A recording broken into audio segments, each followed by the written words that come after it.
ำดีแล้วก็เป็นเศรษฐีวันนี้เป็นเศรษฐี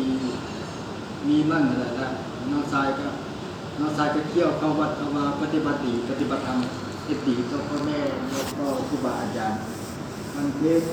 ภูมิเก่งภาวนาเก่งอันนี้น้องชายได้จ้อยๆนั่นแหละ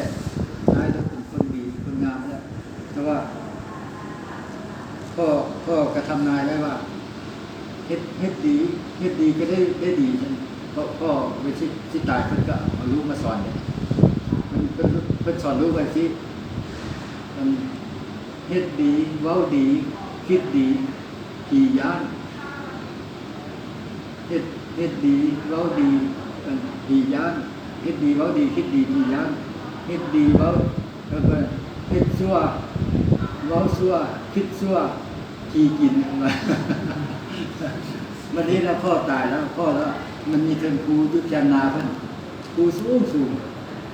แล้วเอาพ่อไปฟังมาแล้วพาลูกไปคิดเพชรที่จักรวาลวัดฟังมา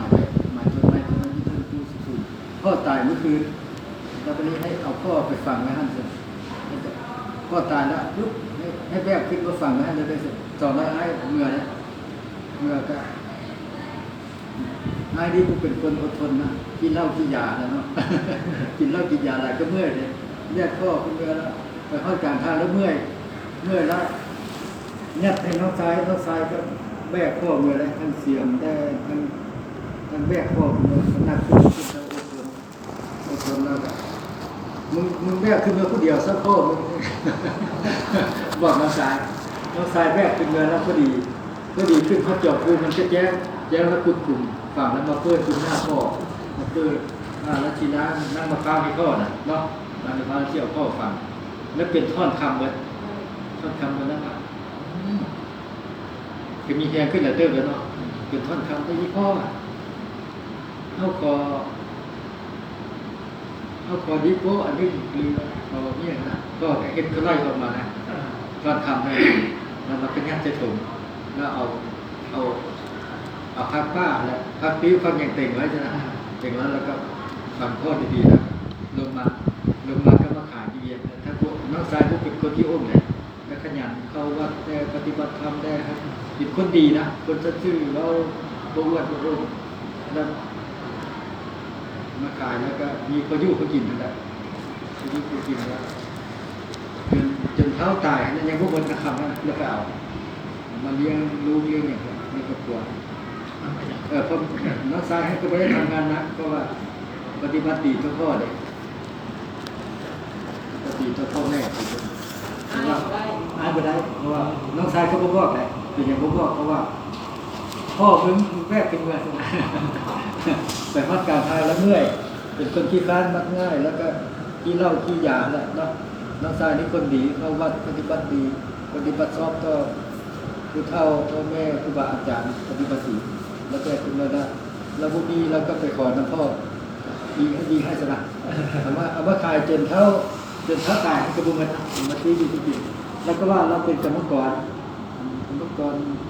ขายก็ดิ้นมะม่วงสนะมะม่วงก็ดังแล้วเราก็ไปเฮ็ดเยอะอยู่ทุกมื้อแต่ว่า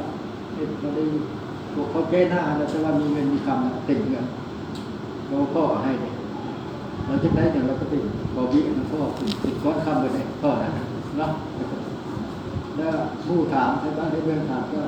ไปซอกพักพูดไปซอกเห็ดเนี่ยเลยก็ต่อแล้วติด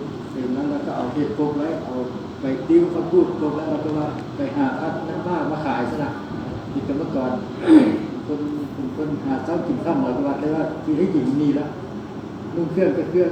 เก่าๆเนี่ยคนรู้ว่าพระองค์เนี่ยเนาะเรามีทำนั้นมีคำนี้นะมีซ้ำแล้วปฏิบัติดีตัวผู้เท่าดี